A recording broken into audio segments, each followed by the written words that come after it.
आज जो हम रेसिपी बनाने वाले हैं ना, वो हमारे गांव की बहुत ही फेमस है। तो जब मैं छोटी थी ना, तो छोटी थी क्या, अभी भी तो मेरे नाना और नानी सब लोग हैं ना, हम लोग जब भी जाते हैं ना वहाँ पे, तो ये ला कर के हमें ज़रूर खिलाते हैं, जो कि है तपेली मावा। इसको तपेली मावा क्यों कहते हैं वो मैं आपको आगे बताती हूँ। तो उसके लिए ना हमने यहाँ पे दूध लिया है, करीब 1 लीटर जितना दूध लिया है। उसको ना हमें अच्छे से उबाल लेना है। एक बड़ी सी कढ़ाई ले लीजिए और उसके अंदर ये बनाइएगा, बहुत अच्छे से आपको अंदाज़ा भी आ जाएगा और ये पकेगा भी बहुत अच्छे से। तो इसको चलाते जाना है थोड़ी देर के लिए, तो जल्दी से उबल जाएगा, है ना। और इसके अंदर ना मलाई भी नहीं जमेगी फिर। अब यहाँ पे ना हमने ली है फिटकरी। तो फिटकरी तो है ना थोड़ी सी ले ली, एकदम थोड़ी सी, एकदम छोटा सा टुकड़ा लेना है। और उसे ना जब ये दूध थोड़ा सा गर्म हो जाए ना, तब इसके अंदर डालेगा, ठंडे दूध में मत डालेगा। थोड़ा सा आप उंगली डाल करके चेक कर लीजिएगा कि ये थोड़ा सा गर्म हो चुका है। अब इसके अंदर फिटकरी डाल देनी है, ठीक है। अब फिटकरी डालने से क्या होता है, ये फटने लगता है। अब अगर आपके पास ऑलरेडी ऐसा डाउटफुल दूध हो कि अगर आपको ऐसा लग रहा हो कि ये फट रहा है या फिर इसका टेस्ट कुछ बिगड़ा हुआ लग रहा है, तब भी आप उससे बना सकते हैं। फिर उसके अंदर आपको फिटकरी डालने की कोई ज़रूरत नहीं है, बस उसे उबालते जाना है फटे हुए दूध को। तो इसका ना पानी अलग हो जाएगा और इसका जो पनीर वाला जो पार्ट कहते हैं ना, वो अलग होता जाएगा। उबालते जाइए जितने, जब तक ये ना थोड़ा सा आपको इसका टेक्सचर जो है पूरी तरह से कम्प्लीटली चेंज होता हुआ नज़र आए ना, तब तक इसको उबालते जाना है। और आप देख सकते हैं ये धीरे धीरे से फिटकरी डालने के बाद फट रहा है। तो तपेली मावा इसको इसीलिए कहते हैं क्योंकि इसको ना सेट किया जाता है तपेली के अंदर, और ये जब सर्व करते हैं ना, तब उसी में से डायरेक्टली निकाल कर के सर्व करते हैं। तो ये देखिए यहाँ पे आपने देख रहे हैं कि इसका मावा अलग हो गया है और जो पानी है ना वो अलग हो गया है। तो धीरे धीरे ना इसके अंदर एकदम वो वाला स्टेज आता है जिस स्टेज पे हम मोज़रेला चीज़ बनाते हैं ना, बिल्कुल उस तरह का स्टेज आ जाता है। और ये ना एकदम स्ट्रेची हो जाता है, ये देखिए है ना एकदम स्ट्रेची हो चुका। तो इस स्टेज पे ना आप लोग मोज़रेला चीज़ भी बना सकते हैं, बस तब तक यहाँ ये वाले स्टेज तक इसको कुक करना है। पर हम अभी चीज़ नहीं बना रहे हैं, हम अभी मावा बना रहे हैं। तो इसीलिए इसके अंदर हम ऐड कर रहे हैं एक बड़ा सा कप हमने यहाँ पे लिया है मिल्क पाउडर का। क्योंकि मावा बना रहे हैं तो मिल्क पाउडर तो डेफिनेटली डालेंगे, क्योंकि इससे ना बहुत ही बढ़िया वाला क्रीमीनेस आता है उसके अंदर और एकदम सौंधा बना जाता है, ऐसा बोलूँ तो भी चले।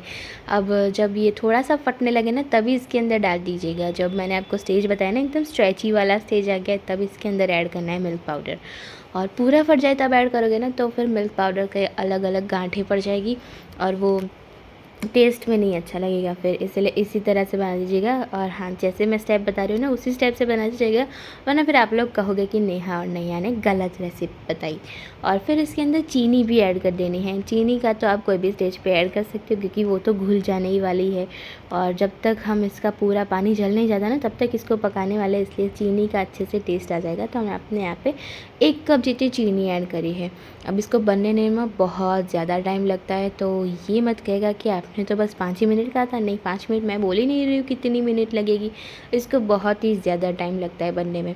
तो ये देखिए धीरे धीरे उबलता जाएगा, इसके अंदर बुलबुले होते जाएंगे, बुलबुले फूटते जाएंगे और जो घी है ना इसका साइड से छूटने लगेगा। आप देख रहे हो ये जो घी है ना, सारी किनारे के ऊपर आपको घी छूटता हुआ नज़र आएगा।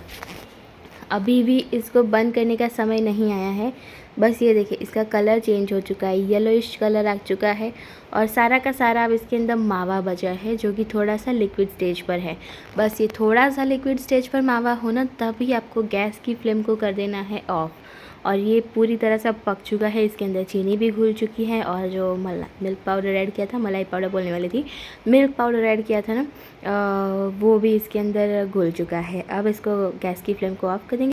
आप चाहे तो इस मावे को ना किसी और चीज़ में भी सेट कर सकते हैं, पर डेफिनेटली इसका नाम हमने तपेली मावा रखा है, तो इसको तपेली में ही सेट करना है। अब इसको हमें डीमोल्ड करने के लिए इसको तपेली को थोड़ा सा तपेली यानी पतीला, ठीक है। हाँ, हिंदी में इसको पतीला बोलते हैं, गुजराती में इसको तपेली बोलते हैं। तो इसको थोड़ा सा हमने घी से ग्रीस कर लिया है, एकदम ऊपर तक ग्रीस कर लीजिए, क्योंकि क्या पता कितनी इसकी क्वांटिटी है ना, तो अंदाज़ा तो आता नहीं है इस तरह से।